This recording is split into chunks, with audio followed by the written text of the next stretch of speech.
Hello everyone.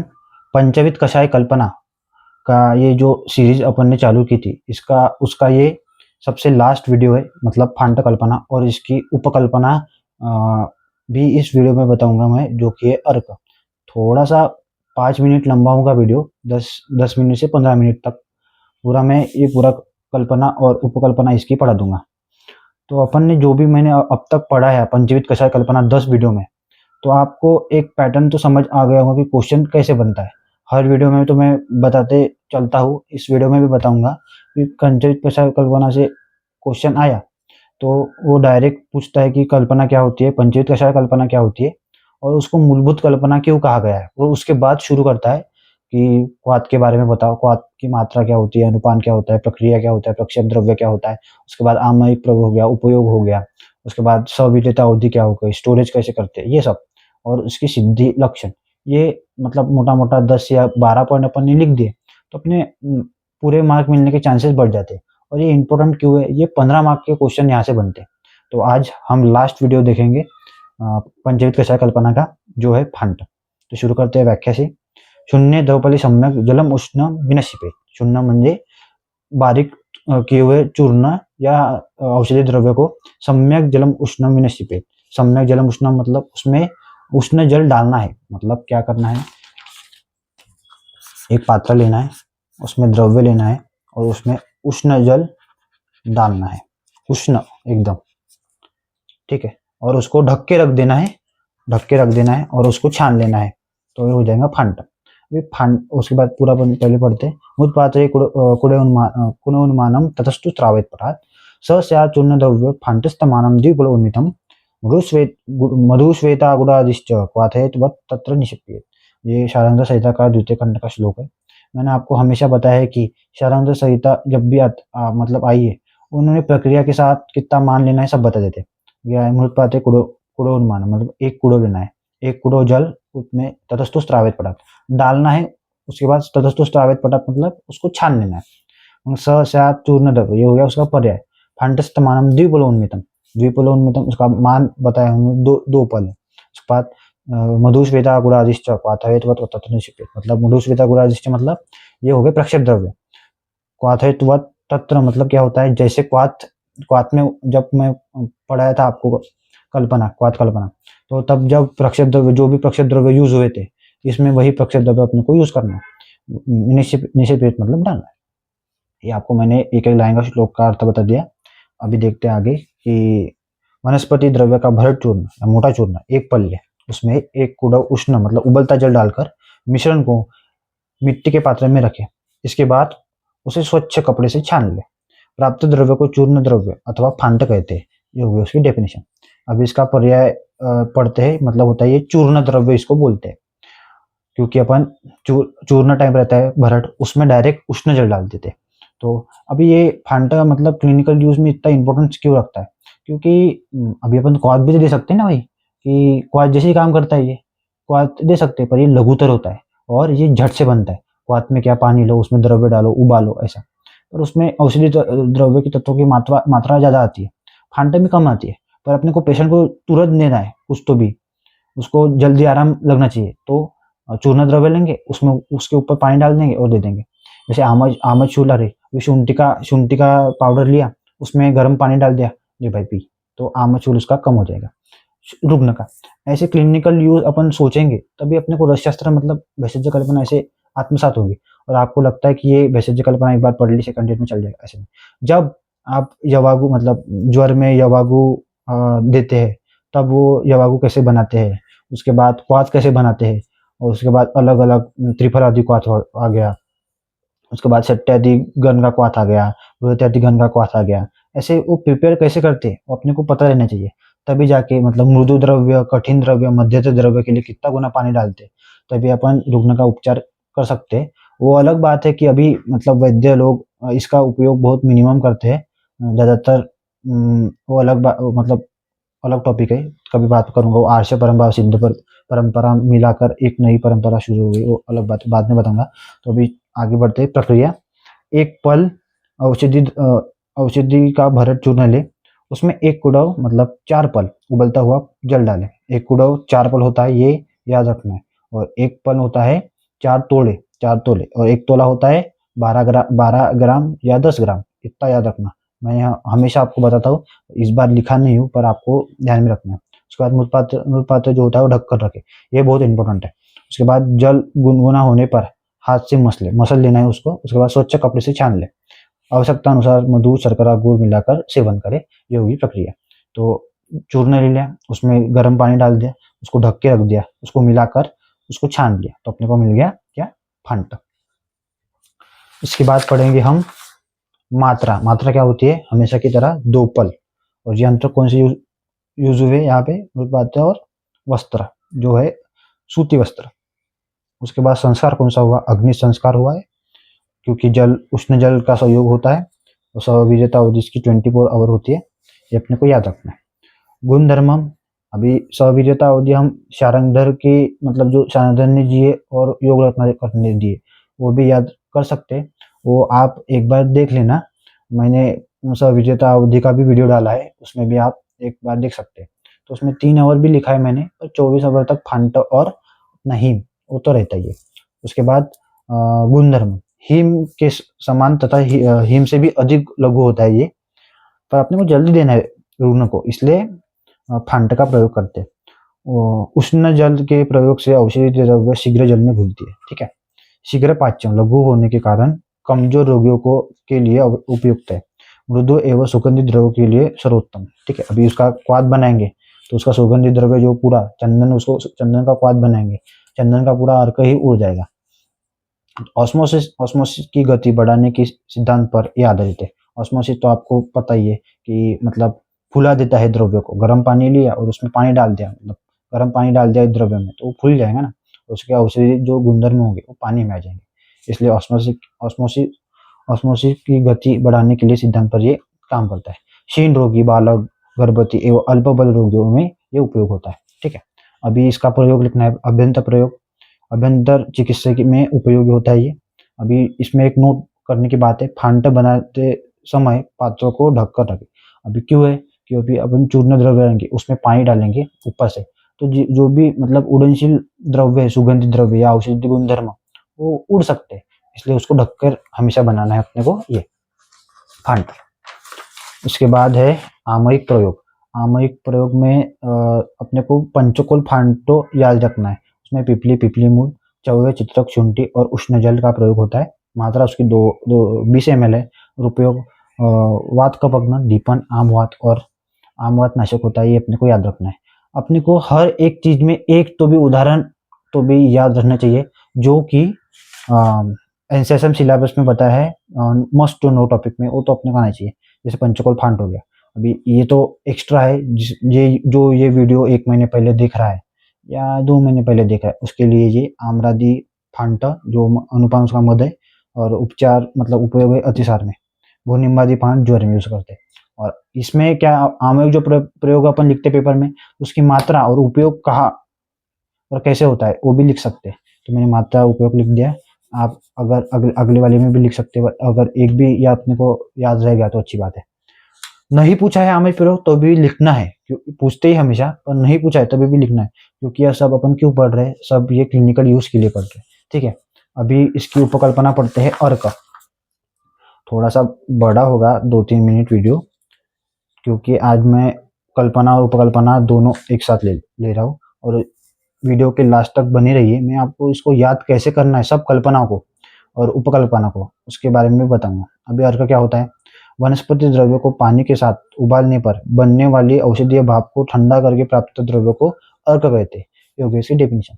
अर्क की आवश्यकता क्यों पड़ी, भाई अपने पास इतने सारे वात है, फांट है, हिम है, उसके बाद उसकी उपकल्पना ये उष्णोदक है, पानीय है, शीरपाक है, फिर इसकी आवश्यकता क्यों पड़ी।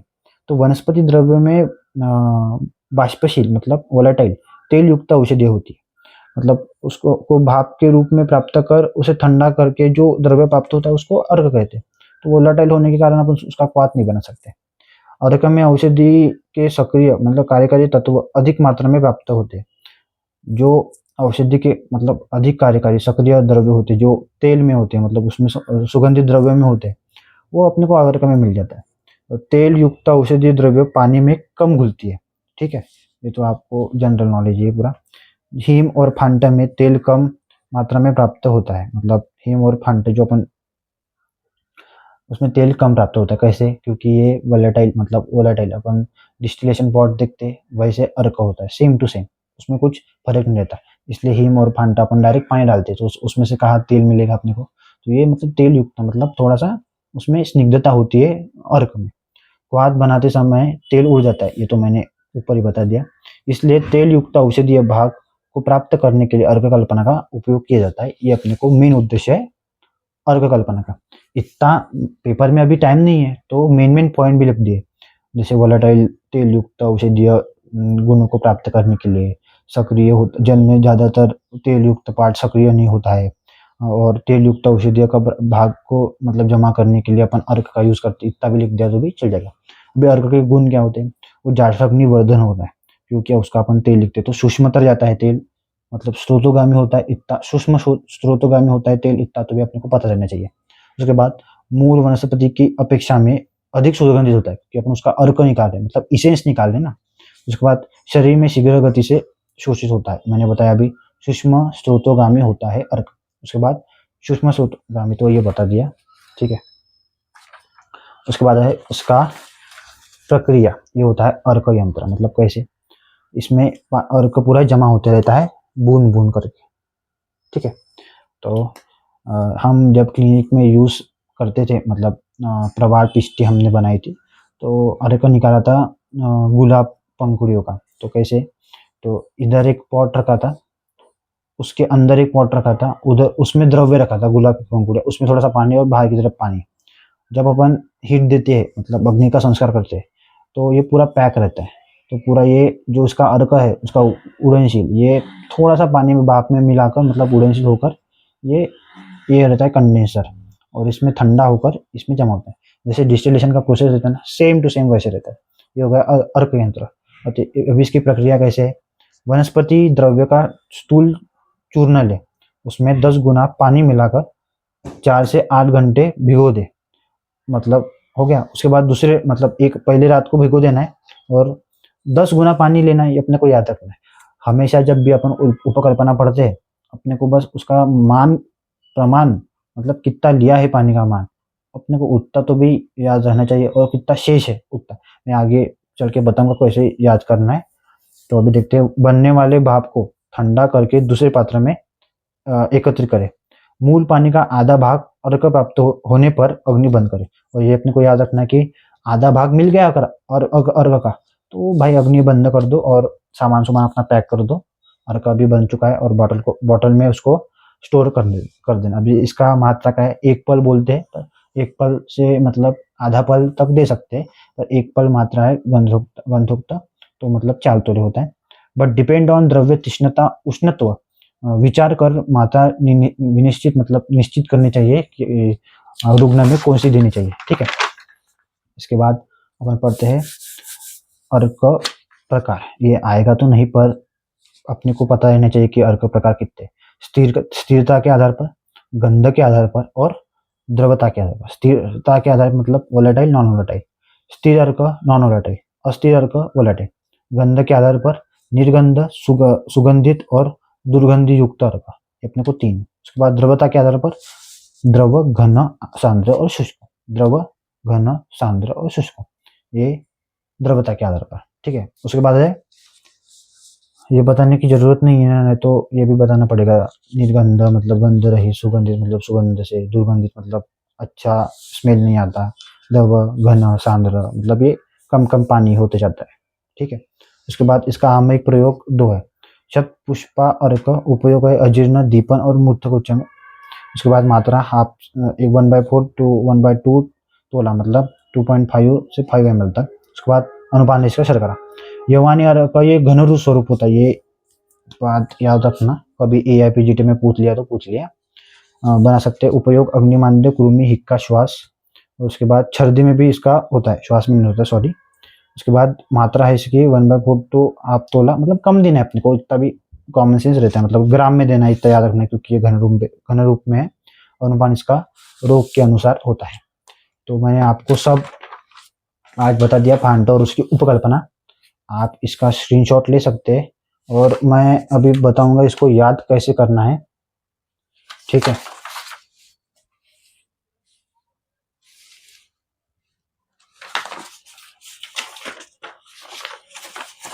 इधर है, सॉरी, आमयिक प्रयोग फांटा का, उसके बाद और एक को,